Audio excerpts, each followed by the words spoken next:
Bueno, ¿qué tal nos ha ido en los grupos de hogar? ¿Bien?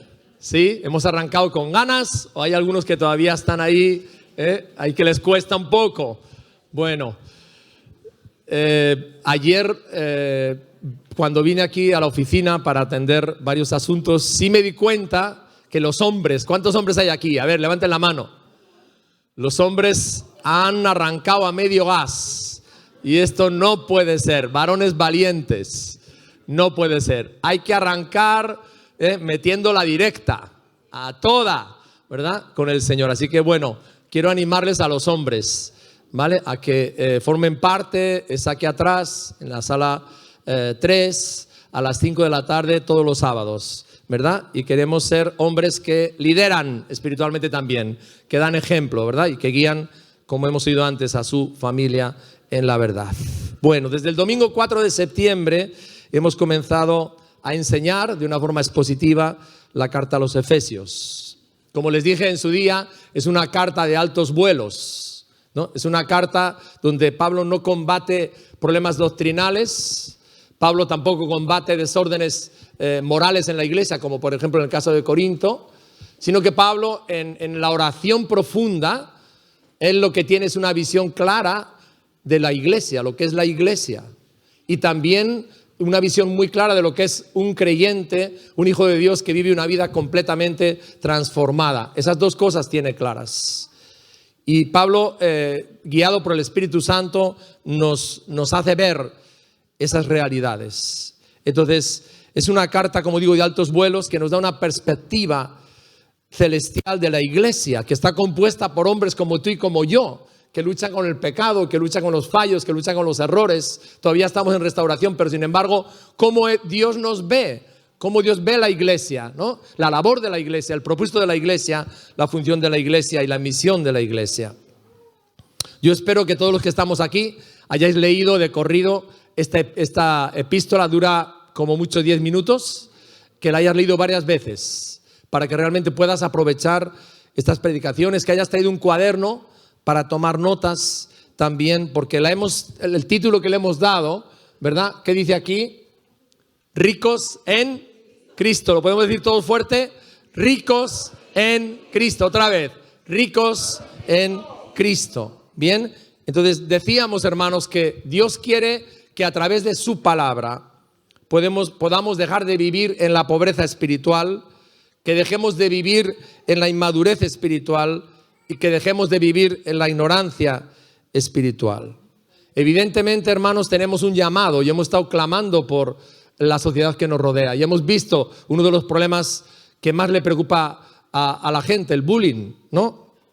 Entonces, hermanos, si nosotros vivimos una auténtica transformación espiritual, vamos a poder llevar a otros esa transformación que nosotros hemos experimentado. En la primera sesión, si se acuerdan, hicimos una presentación de la epístola. Hablamos del autor, Pablo, de la fecha, sobre el 63 después de Cristo, el lugar donde lo escribe, que es la prisión en Roma, ¿no? La ciudad de Éfeso, cómo era esa ciudad, tenía más de 50 dioses, mucha magia, mucho espiritismo, mucha brujería, más la diosa Diana, que era la diosa de la fertilidad, una diosa que era un gran negocio y que al predicar el evangelio Dios hizo una tremenda transformación en tantas vidas que afectó incluso hasta el negocio de los plateros. Muy bien, el domingo pasado nuestro hermano Pedro ha estado compartiendo la primera parte, y la primera parte es un cántico que levanta Pablo. Pablo en oración levanta un cántico y empieza: bendito sea el Dios y Padre de nuestro Señor Jesucristo, que nos ha bendecido en Cristo con toda clase de bendición en los lugares celestiales. Pablo empieza a ver realmente las riquezas tan grandes que tenemos en Cristo Jesús estando en una cárcel, ¿verdad? Y ahí nos quedamos. Hablamos el domingo pasado de las bendiciones que tenemos a través del Padre, a través de Jesús y a través del Espíritu Santo. El 6 de enero del año 1822, la esposa de un pastor pobre en Alemania tuvo un hijo, sin soñar que jamás un día este hijo alcanzaría el renombre mundial y una gran riqueza. Cuando Enrique Schliemann tenía 7 años de edad, vio un cuadro de la antigua Troya en llamas que le llamó la atención. Y contrario a lo que muchos pensaban, Enrique sostenía que los grandes poemas de Homero, la Ilíada y la Odisea, estaban basados en hechos históricos y reales, ¿verdad? Y entonces decidió comprobarlo y decir, muy bien, voy a ir a esos lugares que se narran en la Odisea y en la Ilíada, voy a ir al lugar. Y en el año 1873 descubrió el sitio de la antigua Troya, junto con fabulosos tesoros ante el enojo del gobierno turco. El caso es que Schliemann llegó a ser famoso y rico, escucha, porque se atrevió a creer un registro antiguo y actuó en base a esa fe. Y hermanos, nosotros descubrimos que en Cristo nacimos ricos por haber confiado en Él. Amén. Pero no es suficiente eso. Debemos ahondar en la comprensión de esas riquezas que tenemos en Cristo.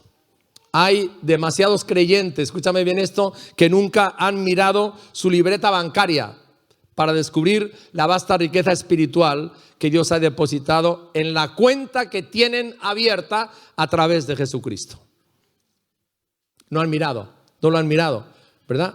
Son como aquel famoso editor del periódico, William Randolph Hearst. Él invirtió una fortuna coleccionando tesoros de arte de todo el mundo. Y un día le hablaron de unas piedras preciosas muy valiosas e inmediatamente envió a su agente a comprarlas. Después de meses de búsqueda, el agente le comunicó que los tesoros estaban en su propio almacén. Imagínate. Y es que Hearst los había buscado frenéticamente, pero ya los tenía en su haber. Y si tú estás en Cristo en esta mañana, tú tienes tesoros espirituales maravillosos en tu haber, simplemente por estar en Cristo, porque Él te ha bendecido con toda bendición en los lugares celestiales en Cristo Jesús. Entonces Pablo, en la parte que vamos a ver hoy, ¿verdad? Ora. Hoy vamos a leer una oración. Ora por los creyentes de Éfeso y por nosotros para que comprendamos la gran riqueza que tenemos en Cristo Jesús. Muy bien, te voy a invitar que abras la Biblia conmigo. Vamos a Efesios capítulo 1. Efesios capítulo 1 y vamos a continuar donde lo dejamos el domingo pasado. Vamos a leer el capítulo 1 desde el versículo 15 hasta el versículo 23. Y dice el versículo 15, por esta causa también yo, habiendo oído de vuestra fe en el Señor Jesús y de vuestro amor para con todos los santos, no ceso de dar gracias por vosotros, haciendo memoria de vosotros en mis oraciones, para que el Dios de nuestro Señor Jesucristo, el Padre de la gloria, os dé espíritu de sabiduría y de revelación en el conocimiento de Él, alumbrando los ojos de vuestro entendimiento, para que sepáis cuál es la esperanza a la que Él os ha llamado, y cuáles las riquezas de la gloria de su herencia en los santos, y cuál la supereminente grandeza de su poder para con nosotros los que creemos, según la operación del poder de su fuerza, la cual operó en Cristo, resucitándole de los muertos y sentándole a su diestra en los lugares celestiales. Sobre todo principado y autoridad y poder y señorío, y sobre todo nombre que se nombra, no solo en este siglo, sino también en el venidero. Y sometió todas las cosas bajo sus pies y lo dio por cabeza sobre todas las cosas a la iglesia, la cual es su cuerpo, la plenitud de aquel que todo lo llena en todo. Te pido, Espíritu Santo, en esta mañana, que tú nos reveles y nos muestres las riquezas que tenemos en Cristo. Que podamos hoy tener un entendimiento de nuestra identidad en Cristo, de lo que somos en Cristo, de lo que valemos en Cristo, Señor. Oh Dios, que tu palabra hoy, Señor, abra nuestras mentes para tu verdad, y que esa verdad, Espíritu Santo, nos cambie y nos transforme para que nosotros seamos mensajeros de tu verdad para tantos que viven en la mentira y en la oscuridad. Te lo pedimos en el nombre de Jesús. Amén. Entonces ya hemos dicho que el capítulo 1 comienza con un cántico de alabanza de Pablo por las innumerables bendiciones que Él nos ha dado en Cristo. Y después de la alabanza, fíjate, continúa con una oración, ¿verdad? Primero Pablo bendice a Dios por lo que Él nos ha dado en Cristo y luego continúa con una profunda oración, ¿verdad? Pidiendo a Dios que abra los ojos de nuestro entendimiento para ver la plenitud de vida que Cristo nos ha dado. Entonces, hermanos, tenemos que ser equilibrados, ¿verdad? Tenemos que seguir alabando a Dios, porque en Cristo tenemos todas las bendiciones espirituales, y al mismo tiempo seguir orando para que podamos conocer en profundidad lo que Él nos ha dado, esa plenitud, ¿verdad? Y es curioso que en esta oración tanto la alabanza como la oración son trinitarias, están centradas en el Padre, en el Hijo y en el Espíritu Santo, ¿verdad? Ahora, cuando Pablo comienza, sitúate conmigo por favor en el versículo 15, te das cuenta de algo. Antes de empezar la oración, dice dos cosas buenas que ha escuchado acerca de ellos. La primera, dice: yo he escuchado acerca de la iglesia en Éfeso que sois personas con una fe viva, con una fe vibrante en el Señor Jesús. Y la otra, he escuchado de vosotros, me dan testimonio de vosotros de que tenéis un amor especial unos para con otros. ¿Y no te parece, hermano, que son las dos dimensiones claves de la fe cristiana? ¿Verdad? Son como los dos raíles por donde marcha el tren. La fe, el justo vivirá por la fe, pero Jesús dijo: en esto conocerán que sois mis discípulos, si os amáis los unos a los otros. Luego, ambas conductas deben ir de forma paralela y no se pueden separar. Así que Pablo empieza con agradecimiento. Le agradece a Cristo por la fe y el amor de los efesios. Sin embargo, fíjate, hermano, él no está satisfecho con eso.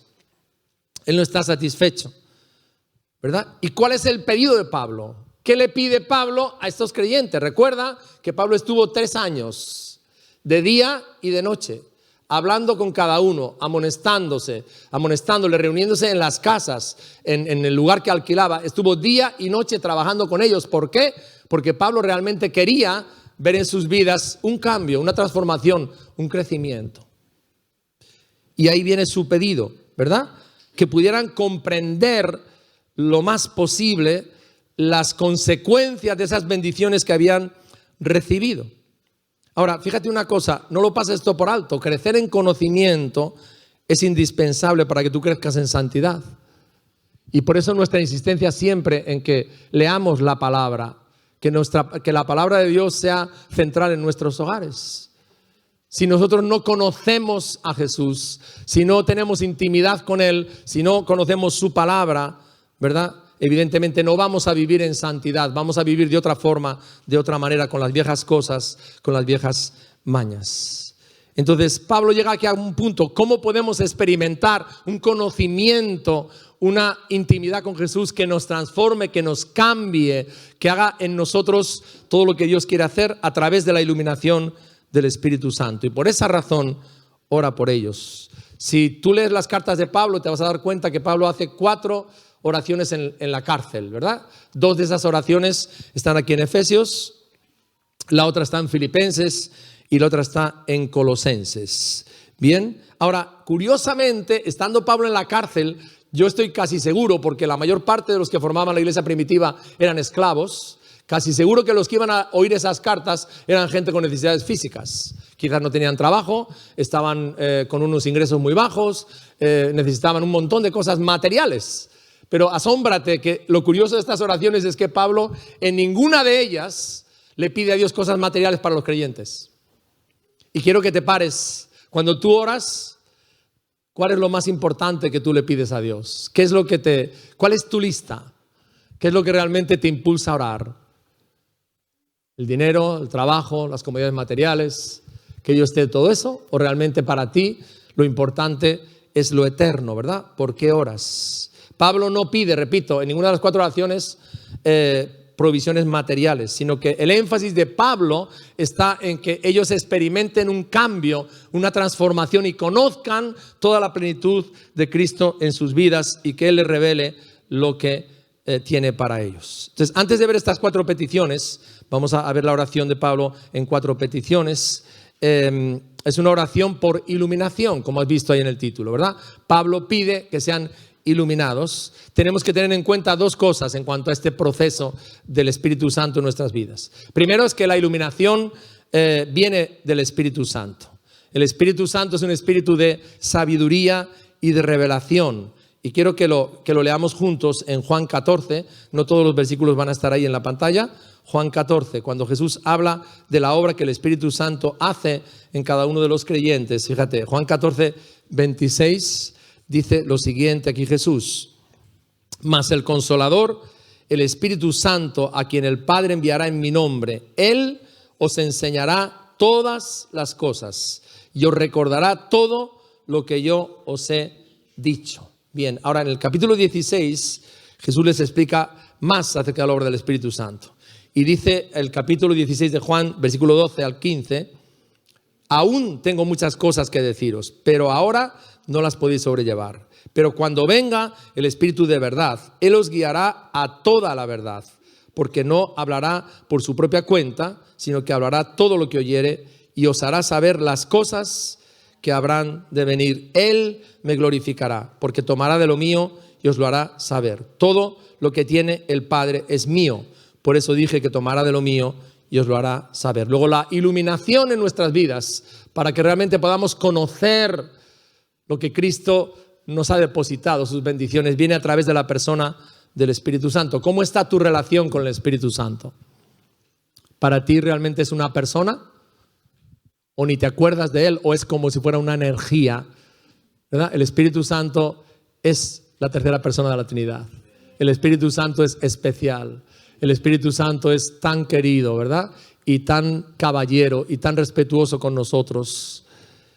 ¿Sabes? Nuestra mente natural como hombres no puede comprender las cosas de Dios. ¿Te has dado cuenta de eso? Por eso una costumbre que tenemos es que antes de leer la Biblia, espero que la tengas tú también, le pedimos al Espíritu Santo que ha escrito este libro que nos haga ver, que nos haga entender. Cuando vamos a predicar oramos, es simplemente por eso. Necesitamos que el Espíritu Santo abra el entendimiento para comprender las cosas de Dios. El Espíritu Santo nos tiene que iluminar. Pablo lo expresa esto también en Corintios, 1 Corintios capítulo 2.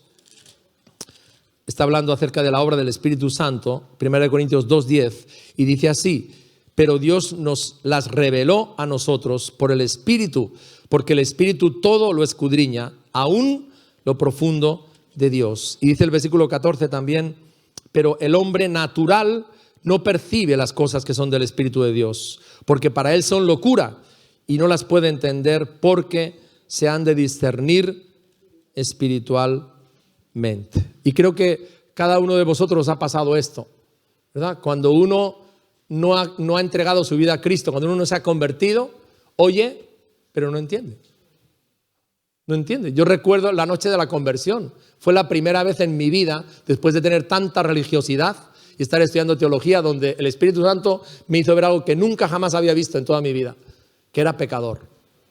Fíjate qué sencillo, ¿verdad? Me convenció. Esa noche vino sobre mí una convicción del Espíritu Santo de que no era bueno porque estudiaba para ser cura. No era bueno porque mis padres eran muy religiosos.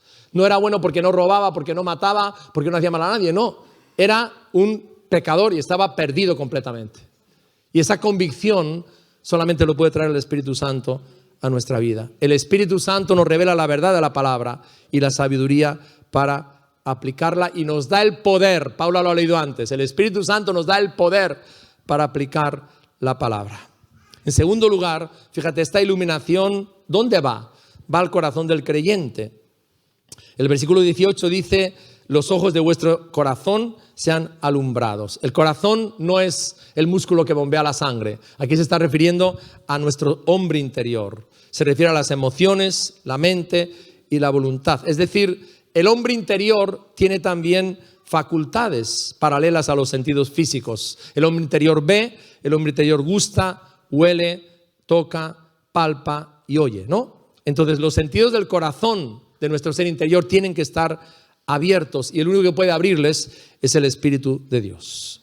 Bien, entonces Pablo está orando y está pidiendo a Dios que los ojos de los creyentes de Éfeso se abriesen para ver 4 realidades espirituales. Fíjate las 4 cosas que Pablo pide. No pide ni oro, ni plata para ellos, ni un coche, ni una casa, ni un mejor salario. No, pide 4 cosas para los creyentes. La primera que pide es que conozcan a Cristo. ¿Sabes algo? Te habrás encontrado con personas ateas o que dicen ser ateas, que afirman que no hay Dios para conocerlo. Otros hoy en día Muchos se denominan a sí mismos gnósticos y dicen sí hay Dios, pero no lo podemos conocer. Pero Pablo nos está hablando aquí de que él ha conocido a Dios y lo ha conocido a través de la persona de Jesucristo.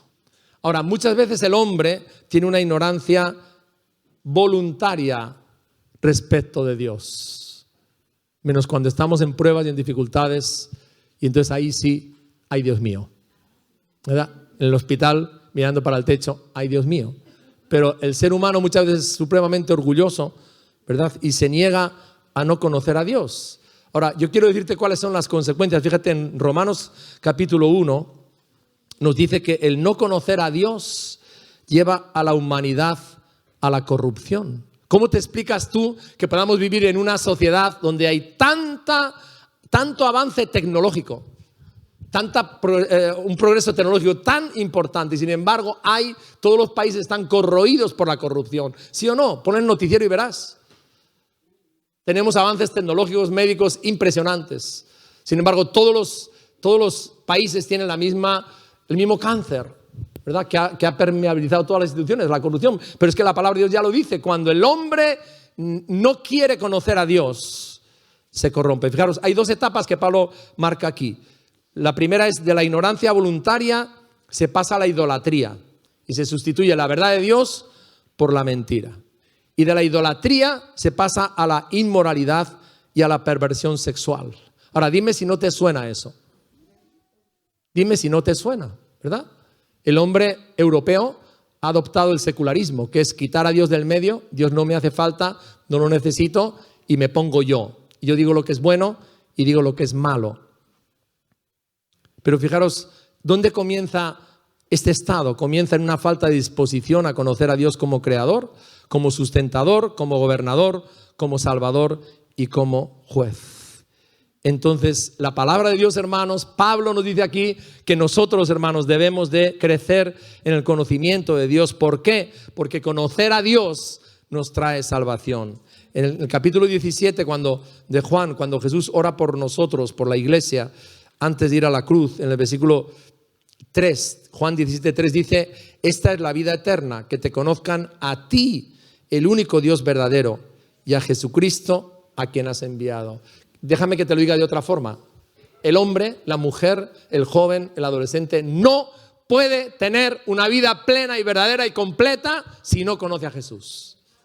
Lo está diciendo Dios, porque Él nos creó para Él, ¿verdad? Y sin conocerle a Él, sin tenerle a Él en nuestra vida, podemos vegetar, sí, comer, trabajar y dormir y levantarnos, sí, tener un coche y una casa y así va la vida. Pero tener vida plena, tener vida auténtica, vida completa, salvación, perdón y verdadera felicidad, sin Jesús no se puede, ¿verdad? Esta es la vida eterna, que te conozcan a ti, el único Dios verdadero, y a Jesucristo, a quien tú has enviado. Entonces, hemos sido creados a imagen y semejanza de Dios. Y cuanto mejor le conozcamos, fíjate lo que nos va a pasar. Primero, mejor nos vamos a conocer a nosotros mismos y mejor nos vamos a conocer los unos a los otros. Y yo lo aplico esto, hermanos, al matrimonio, ¿verdad? Cuando en un matrimonio Cristo es la base, es el fundamento. Y cuando el esposo conoce a Jesús, ama a Jesús y vive para Jesús. Y cuando la esposa hace lo mismo, ¿sabes qué? Experimentas que el amor de Jesús transforma tu matrimonio. Porque Él te da, el conocerle a Él te da un amor, el amor ágape, que va más allá del amor humano. Tú puedes darle a tu cónyuge y a tus hijos ese amor que Jesús te da, porque lo has experimentado en ti y eso enriquece y transforma y cambia tu matrimonio también. Así que la primera petición que Pablo hace en esta oración es que conozcamos a Cristo. Vale, vamos con la segunda petición, que conozcan el llamado de Dios. Bueno, esta palabra quizás para nosotros llamado es como un poco nueva, ¿no? ¿Qué significa realmente? Pero el llamado es cuando a una persona se le solicita para hacer algo, ¿no? Para cumplir un trabajo, una misión o lo que sea. ¿Y sabes algo? La palabra eclesía, de donde viene iglesia, en el original, ¿sabes lo que significa? Los llamados fuera.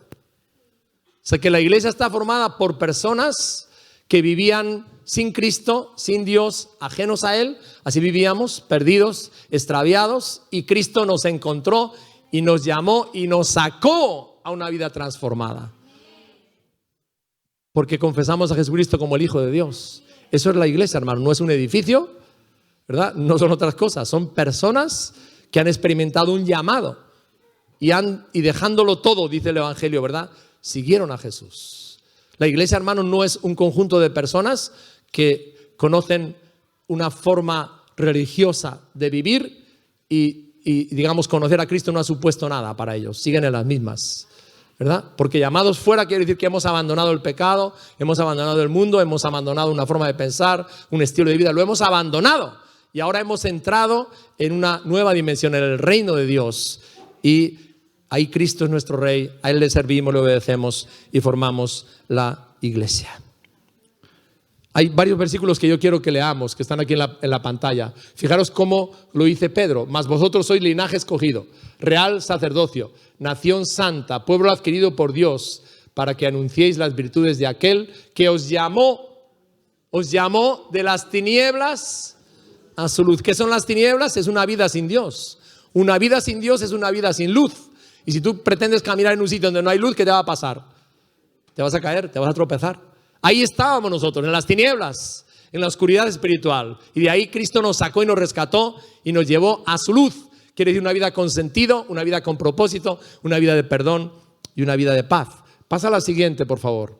Segunda de Pedro, capítulo 1, versículo 3. Dice: como todas las cosas que pertenecen a la vida de la piedad nos han sido dadas por su divino poder mediante el conocimiento de aquel que nos llamó. ¿A qué nos llamó? A su gloria, a participar de su gloria y de su excelencia, ¿verdad? Y la siguiente cita, segunda de Timoteo 1:9, que nos salvó y nos llamó con un llamamiento santo, no conforme a nuestras obras, sino según el propósito suyo y la gracia que nos fue dada en Cristo Jesús antes de los tiempos de los siglos. ¿Quiere decir esto, hermano y hermana, que cada uno de los que estamos aquí y formamos la iglesia hemos recibido un llamamiento santo y hecho por pura gracia? Y ese llamado, ¿sabes cuál es? Ese llamado es un llamado que todos los días el Espíritu Santo te recuerda, ¿verdad? Que consiste en ¿qué? En un llamado a la transformación. Las cosas viejas pasaron y ahora todas son hechas nuevas, ¿verdad? Entonces, cuando voy a trabajar, tengo un llamado allí en el trabajo a que ya no miento como antes, ya no le quito un cuarto de hora al jefe como antes, ¿verdad? Ya no cojo cosas que no son mías o lo que hiciera antes, sino que ahora trabajo para glorificar a Dios. Y ahí en ese lugar donde estoy trabajando, realmente Cristo puede brillar. Y lo mismo cuando llego a trabajar con mis hijos. Quizás antes les gritaba porque todo lo que el jefe me hacía a mí se lo descargaba yo a ellos. Pero eso era antes, ¿verdad? La palabra de Dios dice que la gritería es un pecado. Ya he dejado eso. Ahora soy un padre ejemplar, ¿no? Amoroso, cariñoso, que afirma a sus hijos, que les ama y que les cubre con su autoridad. Amén. Tenemos un llamamiento, hermanos, y ese llamamiento es todos los días. No es aquí solo en la iglesia, no es todos los días donde estamos, en la calle, con nuestros vecinos, en el trabajo. Hay un llamamiento, ¿no? A vivir en una vida nueva. ¿Y sabes lo que trae el llamamiento? El llamamiento trae en nuestras vidas una esperanza. Es tan hermoso esto. Si me acompañas ahí en Efesios, sin perder el capítulo que tenemos. En el capítulo 4, versículo 4, dice aquí, Pablo está hablando aquí, un cuerpo, un espíritu, como fuisteis también llamados en una misma esperanza de vuestra vocación, ¿verdad? La fe que tenemos en Cristo nos da una esperanza, nos da una certeza en cuanto al futuro, porque Cristo va a regresar para buscar a su iglesia. Y cuando estábamos sin Cristo, uno de los problemas que teníamos es que no teníamos esperanza, ¿verdad? Estábamos sin esperanza. Efesios 2:12 lo dice. Dice aquí: en aquel tiempo estabais sin Cristo, alejados de la ciudadanía de Israel, ajenos a los pactos de la promesa, sin esperanza y sin Dios en el mundo, ¿verdad? Pero en Cristo tenemos una esperanza viva que nos anima día a día, como nos dice Pedro en la cita que hemos leído. Ahora fijaros, esa esperanza que tenemos es una fuerza dinámica dentro de nosotros. ¿Para qué? Para andar en rectitud, para andar en honestidad, para andar en pureza, para andar en obediencia y para ser fieles al Señor. Bien, entonces lo segundo que Pablo le pide es que conozcamos el llamado de Dios. Lo tercero, ¿qué es lo tercero que hay en esta oración? Que conozcamos las riquezas de Dios. Ahora, esta expresión hay que explicarla un poquito para que no entendamos lo que no está diciendo Pablo. Esta frase no se refiere a nuestra herencia en Cristo, de eso ya habló en el capítulo 1 al principio, ¿no? Sino se refiere a la herencia suya en nosotros. Es decir, Cristo, fíjate, Cristo nos ve a nosotros, a ti y a mí, que somos personas pecadoras, nos ve como su gran riqueza, como su gran botín, ¿verdad? Como las vidas nuestras transformadas y cambiadas por Él le dan gloria y le dan alabanza y habla de la grandeza y del poder que Él tiene. Cuando tú lees Apocalipsis, ¿te acuerdas? Capítulo 9, dice, vi una gran multitud que nadie podía contar. Todos estaban vestidos con ropas blancas y tenían palmas en las manos. Las palmas es un símbolo de victoria, ¿verdad? Vi una gran multitud. Hebreos 12 dice que por el gozo puesto delante de Él, cuando Jesús estaba muriendo en la cruz, nos vio a ti y a mí, no lo dudes. Y a millones y millones y millones de personas que a través de ese sacrificio perfecto hecho una vez y para siempre iban a ser salvos. Y Él se gozó, ¿verdad? Menospreció el sufrimiento y vio lo que el Padre le iba a dar y cómo el diablo iba a ser completamente derrotado. Porque la cruz no fue el final, fue el principio. Él resucitó y lo venció, aleluya. Y tú y yo, aleluya, somos el resultado de esa hazaña que Él ha hecho. Entonces Jesús recibe la gloria de cada una de nuestras vidas que han sido transformadas por su poder. Y dice la palabra de Dios que cuando Él regrese, cuando Él vuelva, seremos para gloria de la alabanza de su gracia. Amén. Gloria al nombre de Jesús. Ahora, es muy curioso, hermanos, la lección que hay aquí.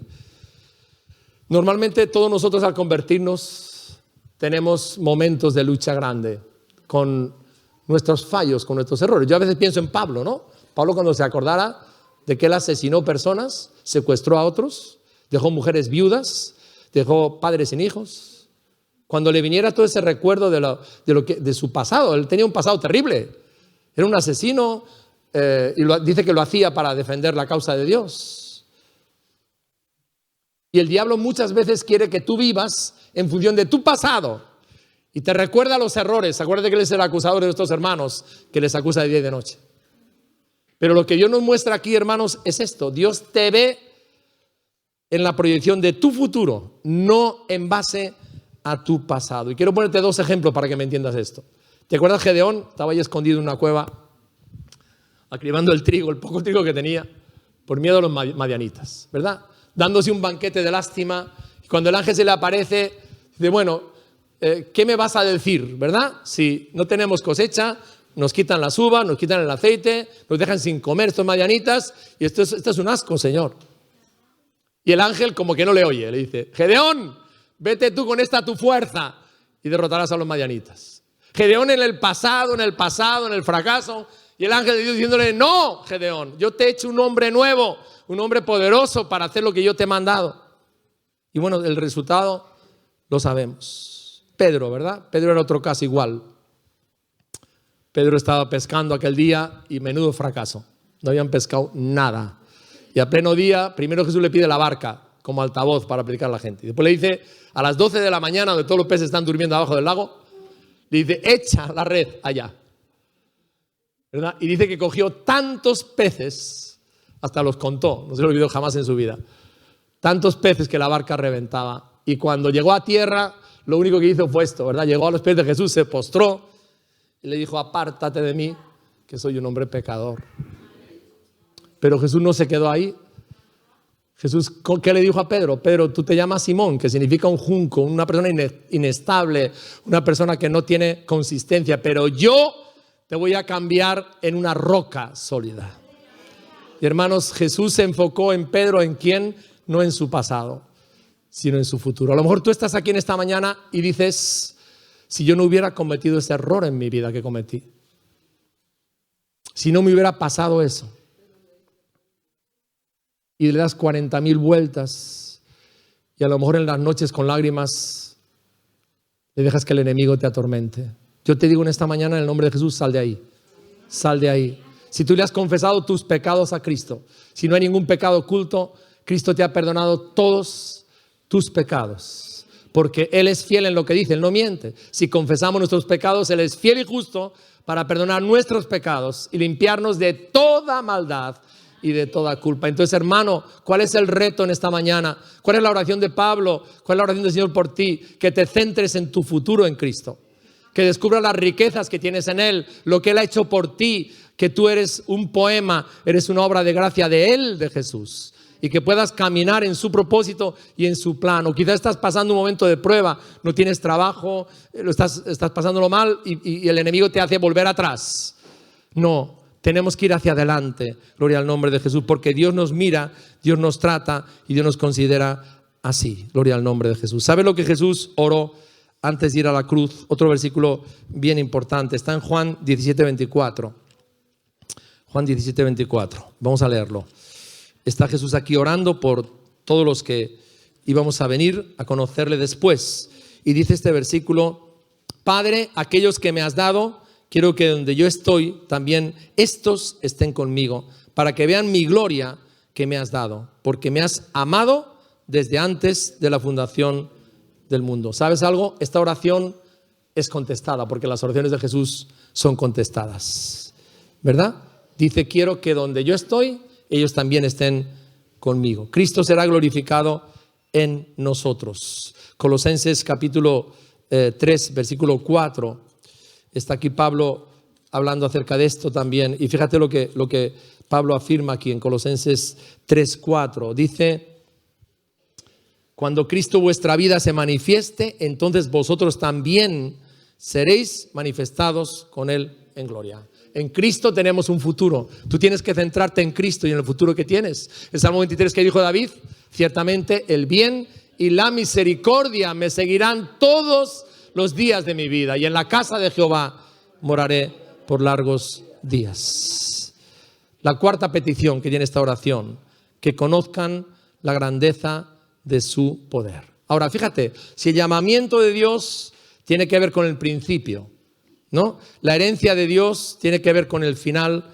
El poder de Dios cubre ese proceso entre el principio y el final, ese proceso intermedio. ¿Por qué? Porque solamente con el poder de Dios podemos cumplir su llamado y podemos experimentar todas las riquezas que tenemos como herencia en Cristo Jesús. Ahora, Pablo aquí recurre a varias palabras en griego, que no vamos a nombrarlas, para enfatizar la importancia de ese poder que hay en Cristo. Pero te hago una pregunta sencilla para que me entiendas de otra manera. ¿De qué vale que tengas un montón de riquezas si estás débil para disfrutarlas? ¿O no tienes salud para disfrutarlas? ¿De qué vale? O si tienes un montón de miedo a los ladrones. Entonces, ¿cómo puedes disfrutar eso? Bueno, Rockefeller fue uno de los hombres más ricos del mundo. Dice la historia que fue el primer hombre en el planeta que fue capaz de acaparar una fortuna, escucha esto, de más de $1.000 millones. Ahora, la historia cuenta que durante muchos años comía solo galletas y leche. ¿Sabes por qué? Por la cantidad de problemas que tenía de estómago, ¿no? Debido a cómo administrar ese dinero, cómo administrar lo que tenía. Rara vez dormía bien por la noche y estaba rodeado de guardaespaldas día y noche. Entonces, rico, sí, pero miserable.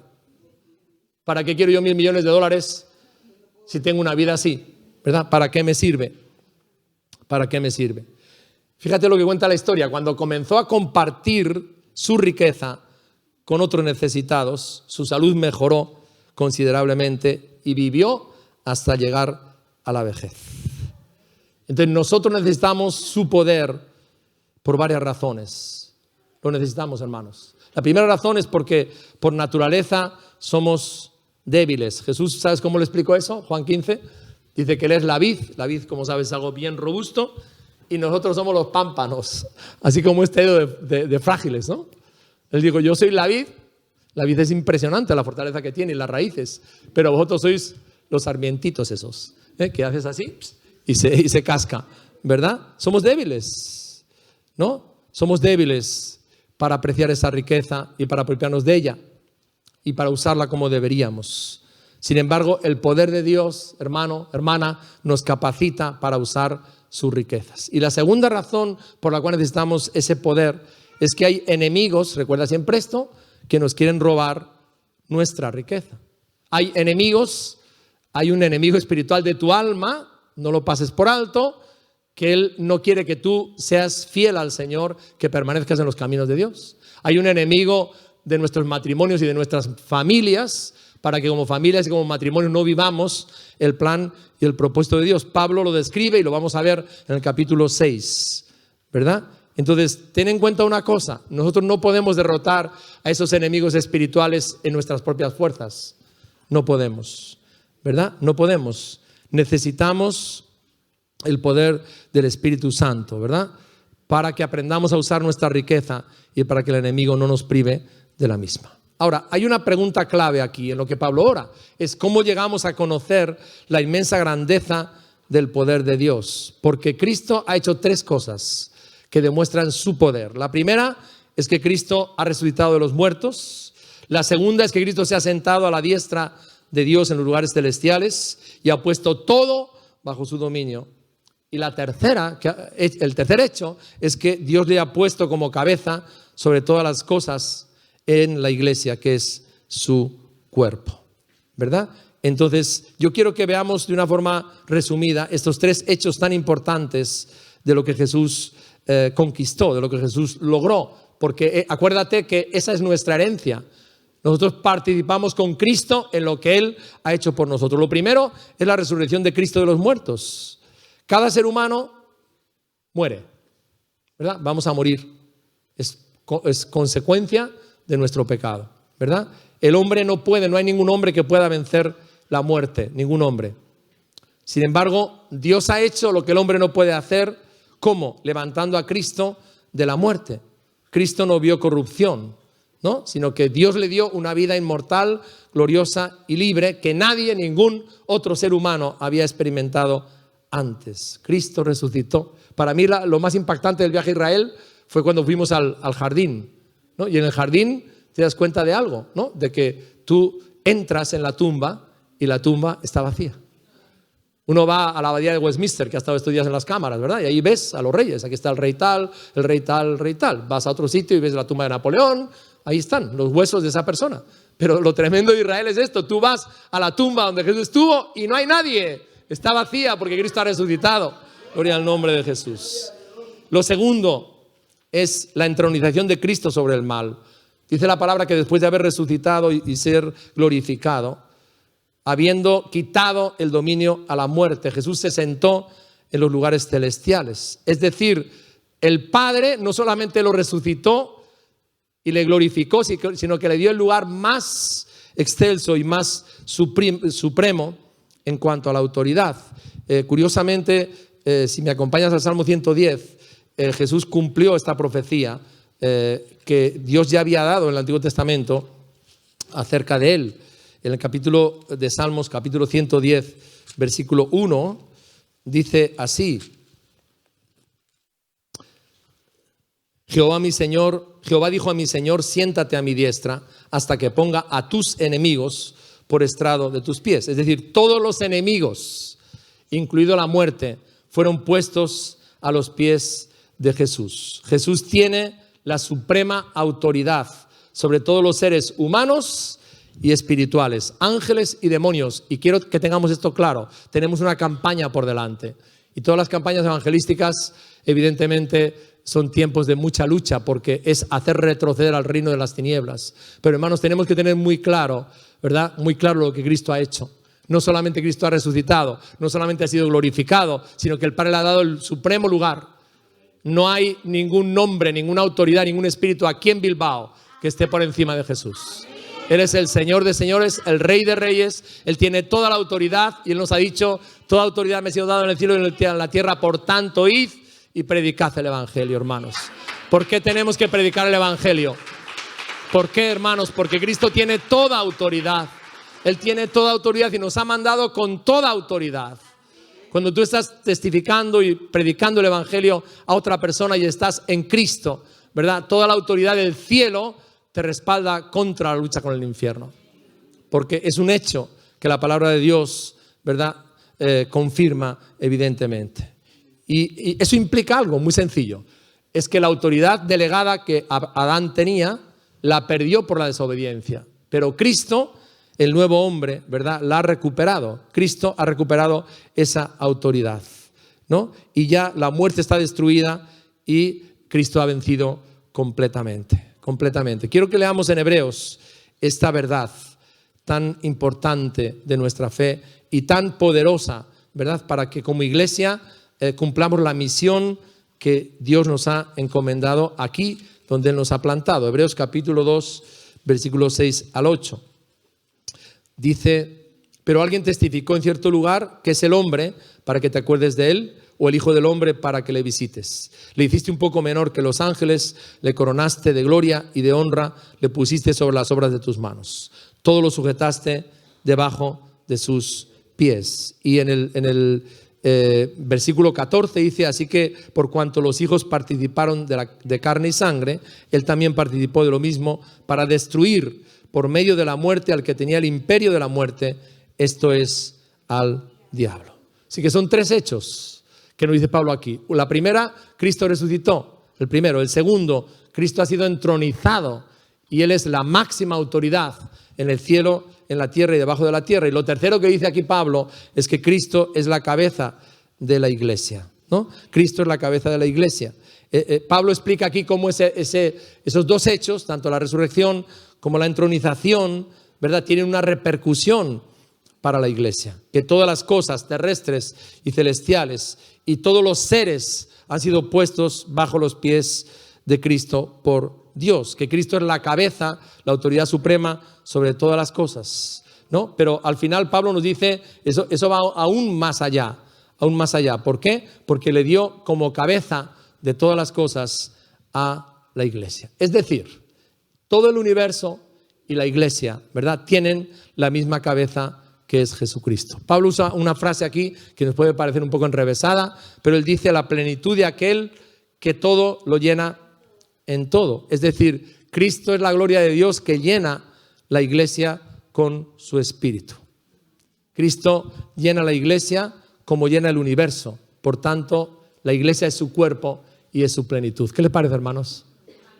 Lo que somos. ¿Y cuántas veces, hermanos, nos quedamos enredados? Es que mi hermano no me miró. Es que no me llamó. Y juzgamos la iglesia por eso que me hicieron a mí, ¿verdad? Que es una cosa tan insignificante. Y no miramos la iglesia, hermanos, como Dios la ve. No nos vemos a nosotros mismos como Dios nos ve. No vemos el llamado sublime y poderoso y la autoridad gloriosa que Él nos ha dado como iglesia aquí en Bilbao para que su reino avance. Y hermanos, que el Espíritu Santo en esta mañana abra nuestro entendimiento, abra nuestros ojos y nos ayude a verlo. Quiero terminar. ¿Cómo aplicamos estas verdades a nuestras vidas? Nosotros, al creer en Cristo, al bautizarnos, al comprometernos públicamente con Él, somos hechos miembros de su iglesia. Dice la palabra que somos su cuerpo y que eres la cabeza. Es decir, hay una relación vital, ¿no?, entre Cristo y nosotros que se parece a lo físico, ¿no? En lo físico, ¿qué ocurre? Bueno, la cabeza controla el cuerpo, ¿no?, y lo mantiene funcionando. Si una persona se da un golpe, ¿no?, y se daña en su cerebro, pues a veces puede quedar cojo o no habla o, bueno, algún tipo de trastorno. Es decir, cuando la cabeza es dañada, pues eso tiene se refleja en el cuerpo, ¿verdad? Entonces, fijaros, Pablo dice aquí, Cristo es nuestra cabeza espiritual. Estamos unidos a Él, ¿no? Compartimos, escucha, su resurrección y su entronización. Cristo fue exaltado y ascendido. Y la palabra de Dios nos dice que nosotros estamos sentados con Cristo también en los lugares celestiales. Y todas las cosas a través de Cristo están bajo nuestros pies. Y quiero hacer una aplicación práctica a esto, ¿verdad? Y es la lucha que tenemos con las adicciones y con los vicios. Cuando nosotros estamos luchando con una adicción o con un vicio, y una adicción puede ser mentir, puede ser chismorrear, puede ser gritar, todos tenemos adicciones, ¿no? Patrones de conducta que hemos repetido muchas veces y con los cuales tenemos que romper, ¿verdad? Y lo primero que te dice el diablo es: no puedes dejar de fumar. No, O sea, yo fumando no sé cuánto tiempo y tú no puedes. O tú mismo lo dices, que no puedo, es que no puedo. Me entra ahí ¿verdad? Y tengo que coger un cigarro. O me llaman y es que no lo puedo evitar. Ay, te has enterado, ¿sabes qué pasó? Entramos en el tema. Ahora, hermanos, tenemos que entender este principio. Porque Pablo está estableciendo la doctrina para luego hablar de los cambios en la conducta. Y el asunto, hermanos, es esto. En Cristo tengo el poder de su resurrección y su autoridad para romper con el pecado. Pero claro, a menos que yo lo crea, ¿verdad? Dice Romanos 6, considérate muerto al pecado, separado de ese vicio. Yo recuerdo después de fumar durante muchos años, cuando el hermano que me discipulaba empezó a ministrarme sobre esto y me dijo, Jesús, tú sabes que tu cuerpo es templo del Espíritu Santo. Y el tabaco no solamente daña tu salud, tus pulmones, sino que además no honra al Espíritu Santo que vive en ti. Bien, y el tema, yo dije, bueno, ¿y cómo voy a dejar yo eso si fumaba 2 cajetillas? ¿Verdad? ¿Cómo lo voy a dejar? A lo mejor tú me estás escuchando y me dices, hermanos, la palabra de Dios fue lo primero, ¿no? Ahí me llevó a Romanos 6. Consideraos muertos al pecado, separados totalmente del pecado. Esa es tu posición en Cristo. Ya no tienes nada que ver con el pecado ni con la vida vieja en Cristo Jesús. Ahora, el tema es este, ¿te lo vas a creer o no? Porque a lo mejor sí, vienes a la iglesia a escuchar la palabra, pero no te lo crees. Y dices, no, yo eso no lo puedo soltar. ¿Cómo voy a dejar eso, verdad? No puedo. Lo he intentado. Claro, en tus fuerzas lo has intentado. Pero lo has intentado en el poder de Dios, en la fuerza de Dios, en la fe de Dios. Porque en la fe de Dios, en el poder de Dios, ¿verdad? Sí se puede. Gloria al nombre de Jesús. Ahora, hermanos, esta es una tremenda verdad. Nosotros somos partícipes del poder de Jesús por su resurrección, por su exaltación y porque Él es mi cabeza. Él es la cabeza de la iglesia. Y en Él tengo poder y tengo autoridad para vencer al enemigo y para vencer el pecado. Si nosotros no conocemos ese poder, no podemos disfrutar nuestras riquezas en Cristo Jesús. ¿Y qué nos pasa, hermanos? Seguimos atados al pasado, a las cosas del pasado, los hábitos del pasado, a las formas del pensar del pasado, que incluso te pueden llevar hasta la pobreza económica, porque la pobreza está ligada con una forma espiritual de entender la vida, ¿verdad? Y a veces en nuestros países pensamos que tiene que ser así. Es que nací en un país muy pobre, ¿verdad? Y tiene que ser así. Bueno, dime dónde está eso en la palabra, que tiene que ser así, ¿verdad? ¿Qué es lo que la palabra de Dios nos enseña? ¿Qué es lo que la palabra de Dios nos dice? Es decir, el evangelio, hermanos, es relevante en todas las áreas de la vida. En la económica, en las relaciones, en el matrimonio, en la educación de los hijos, en todo es relevante, ¿verdad? Entonces, fijaros, es tan importante lo que Pablo nos está diciendo aquí. Ahora, Efesios, como sabéis, nos dice algo importante. El mundo vive en división, en desunión y en ruptura. El pecado ha hecho que se rompa la relación con Dios, que se rompa la relación entre unos y otros, y el pecado ha traído la desunión y la ruptura entre tanto las personas como con toda la creación. La humanidad en la que estamos es una humanidad rota y dividida. Pero hermanos, Efesios nos dice, Cristo vino, murió y resucitó para reunir, ¿no?, todas las cosas, para eliminar las barreras y las separaciones, para reconciliar al hombre con Dios y a los hombres con los hombres, y a los hombres con los hombres. Entonces, fíjate una cosa, la cura, el remedio para la desunión, para la ruptura, ya lo tenemos en Cristo Jesús, ya lo tenemos. Ahora viene la otra parte, ¿no? ¿Cuál es la misión de la iglesia? Llevar el evangelio a cada persona para que se reconcilie con Dios. Porque Cristo es la solución y la cura para cada pecador separado de Dios. Hay una leyenda que cuentan que dice así, que cuando Jesús ascendió al cielo, nada más entrar, tuvo una conversación con los ángeles. Y Gabriel le dijo, Señor, ya saben todos los hombres cómo les amaste y sufriste por ellos. Y Jesús dijo, no, todavía no, todos los hombres no lo saben. En realidad solo lo saben un grupito pequeño de personas en Palestina. Y le dijo Gabriel, ¿y qué vas a hacer, Señor, para que todos los hombres de toda la tierra lleguen a saberlo? Y Jesús le respondió, bueno, le he ordenado a mis 12 discípulos y otros más que empleen sus vidas en ser testigos de mí a otros, y estos a otros, y así sucesivamente, hasta que todos los hombres lo sepan, lo que he hecho por ellos. Y Gabriel le miró al Señor con escepticismo, ¿verdad? porque sabía de qué material estamos hechos los seres humanos. Y le dijo, sí, Jesús, pero ¿qué pasaría si Pedro y Juan se cansan? O si los que vienen después se olvidan, o si allá en el siglo XX ya no hablan más de ti. ¿No has hecho otros planes? Y Jesús le respondió, no he hecho otro plan, cuento con ellos. Y sabes, querido hermano, el Señor cuenta con nosotros. Estamos delante de un esfuerzo evangelístico importante y es muy decisivo que tú recibas esto en tu corazón, ¿verdad? Para que otros tengan vida, Jesús cuenta contigo. Para que otros experimenten una transformación, Jesús cuenta contigo. Para que otros puedan salir de las tinieblas a la luz verdadera, Jesús cuenta contigo. Para que dejen de vivir en una vida absurda y encuentren un propósito, Jesús cuenta contigo.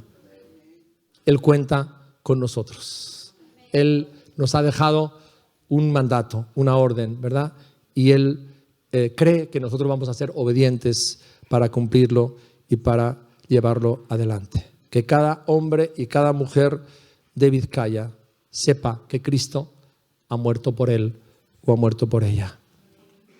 Me gustaría pedir al grupo de alabanza que pase aquí adelante. Vamos a cantar una canción, vamos a adorar a Dios, vamos a tomar un tiempo importante. ¿Qué dice esto? Dice, la salvación es de nuestro Dios, porque Él ha vencido la muerte en la cruz, ha resucitado, ha sido ascendido, reina y gobierna. Ahora y siempre. Amén. Señor Jesús, venimos delante de ti como vino Pablo, y nuestra oración en esta mañana como iglesia es que tú nos hagas conocerte, Señor, que podamos conocer las riquezas, las bendiciones que tú has depositado en nuestras vidas por haberte conocido a ti, Señor. Que podamos experimentar el poder de tu resurrección, el poder de tu exaltación y el poder tuyo, que eres cabeza de la iglesia, Señor. Oh Dios, danos gracia para llevar este mensaje a un mundo dividido, a un mundo desunido, a un mundo que está en tinieblas, de que tú eres el que nos perdonas, tú eres el que nos cambias, el que nos transformas y nos das una vida plena y completa, Señor. Oh Dios, danos tu gracia con nuestros vecinos, con nuestros amigos, con nuestros compañeros, Señor, para brillar por Jesús allí donde estemos y cumplir la misión y el propósito eterno que tú has diseñado para nosotros como iglesia en Bilbao, Señor. Te lo pedimos en el nombre de Jesús.